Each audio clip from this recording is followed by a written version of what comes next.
Flappy Bird. Un sujet curieux et un poil étrange. J'ai l'habitude de visiter le Deep Web de temps en temps et, même s'il devient de plus en plus connu, il existait déjà avant. Il a toujours existé. Il y a quelque temps, j'étais tombée sur quelque chose que je ne trouvais intéressant, mais qui n'avait aucun rapport avec ce que je cherchais. Du coup, je n'y ai pas trop prêté attention sur le moment. Mais là, j'ai passé la matinée à chercher des trucs sur ce que j'avais vu. Car j'ai pensé que vous aimeriez connaître une histoire que je qualifierais de coïncidence intrigante. Avant de commencer cette histoire, je vous fais un bref résumé de ce qu'est le Deep Web. Beaucoup connaissent déjà ou en ont entendu parler, j'en suis certain. Les contenus du Deep Web ne connaissent pas les limites du web conditionnel. Et les choses bizarres et même inhumaines sont abondantes. En résumé, sur le Deep Web, on peut trouver tout ce que Google et les autres moteurs de recherche condamnent.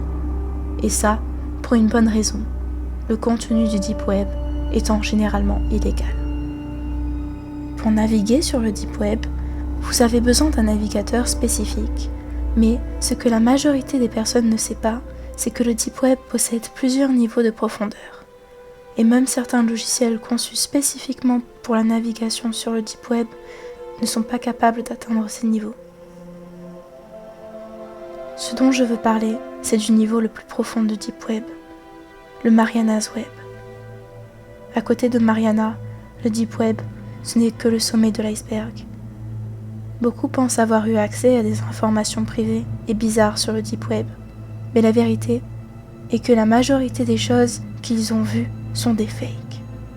Une petite vidéo d'une personne qui se fait décapiter, un animal se faisant brûler vif. En ayant vu ça, beaucoup pensent avoir atteint les tréfonds du Deep Web, mais c'est une erreur. Le tréfond est tellement difficile d'accès que même le FBI peine à y accéder. Sans une connaissance suffisante, sans une personne de l'intérieur pour vous donner les instructions, et sans l'aide de logiciels spéciaux, vous ne saurez pas atteindre le fond du Deep Web. Si vous êtes têtu et que vous tentez le coup, ce que je ne vous recommande pas, et que vous avez un PC uniquement pour ça, sachez que là-bas, on ne rigole pas. Maintenant que j'ai fait ce résumé, je vais vous raconter une petite histoire. Dans le Mariana's Web, il existe un site d'un groupe appelé Devilmate. Il s'agit d'une secte satanique bien différente de ce que vous pensez connaître. Pour commencer, leur local est un forum, et ils acceptent n'importe qui comme membre. Ceux-ci doivent évoluer pour avoir accès à diverses informations, et l'unique moyen d'évoluer au sein de ce groupe est la pratique de rituels bizarres qui devront être filmés pour prouver que cela a bien été fait. Les membres possèdent un niveau allant de 1 à 66. Les membres de niveau 1 ne peuvent pas faire de rituels. Ce sont basiquement des lecteurs. Après un temps, la personne décide si, oui ou non, elle peut faire partie de la secte et obtient le niveau 2. À partir de là, les choses sérieuses commencent. Boire le sang d'une poule noire, manger cru à un cœur de porc, boire les règles d'une jeune fille vierge. Voici quelques-unes des obligations qu'ont les membres afin de progresser au sein de la secte. Et croyez-le ou pas, il existe beaucoup d'autres rituels encore plus macabres et cruels chez eux. Mais la question est, pourquoi quelqu'un ferait-il ça? Ou mieux, en échange de quoi? La réponse est l'argent et la gloire. Le but de Devilmate est de former un groupe de personnes qui ont bien réussi financièrement. Enfin, c'est là leur raison d'exister. C'est toujours au prix de rituels bizarres et glauques, mais on dirait que les membres sont globalement satisfaits du résultat. Cela fonctionne de cette façon. Pour chaque niveau, le membre pratique un rituel. Après ça, les anciens, je suppose que ce sont les modérateurs ou les chefs de la secte, transmettent aux membres une espèce de manuel détaillé des actions à accomplir pour garantir son succès financier. Par exemple, si la personne gère un fast-food, il lui suffira de suivre certaines règles et rituels pour que son affaire soit prospère. J'ai vu beaucoup de membres traîner là-bas, mais il y en a un, plus que les autres, qui a retenu mon attention. Le membre Gnod. Ce membre paraissait avoir un niveau assez avancé.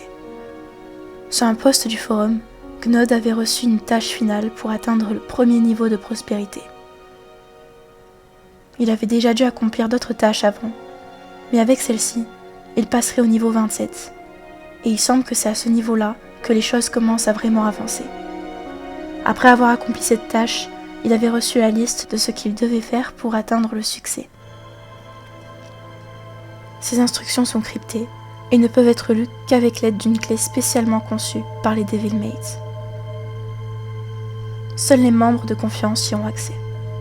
Avant que vous me demandiez comment j'ai réussi à y accéder, non, je ne suis pas un membre et je ne suis impliqué dans aucune de leurs actions. J'ai juste réussi, c'est tout ce que vous devez savoir. Le texte crypté contient, entre autres, le code source d'un logiciel que Gnod devait développer. Le code n'est pas complet, mais ce logiciel devrait rapporter beaucoup d'argent à Gnod. Cette discussion remontait à fin 2012 et il s'agissait d'un jeu qui devait tourner sur les plateformes iOS et Android. Après la sortie du jeu, Gnod devait accomplir un nouveau rituel. Et à partir de là, son succès serait absolu. En d'autres termes, Gnod aurait réussi financièrement. Maintenant, voici la raison pour laquelle ce sujet a attiré mon attention. Voyez l'image. Vous remarquez quelque chose de familier ? Le dessin d'un petit oiseau sur cette image est le même que celui d'un jeu appelé Flappy Bird.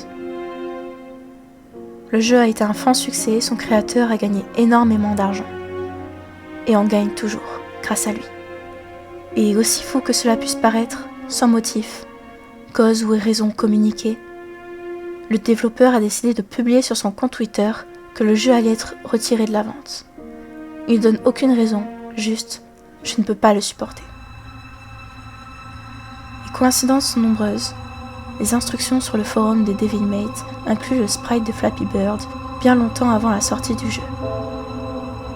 Il faut aussi noter que Gnod, lu à l'envers, donne Dong, le jeu Flappy Bird ayant été développé par Dong Nguyen. Gnod et Dong sont-ils la même personne ? Pourquoi Flappy Bird, qui rapportait des millions de dollars par jour, a-t-il été retiré du marché avec une simple phrase « Je ne peux plus le supporter » ? Cette phrase, cette histoire, n'est-elle qu'une suite de coïncidences ?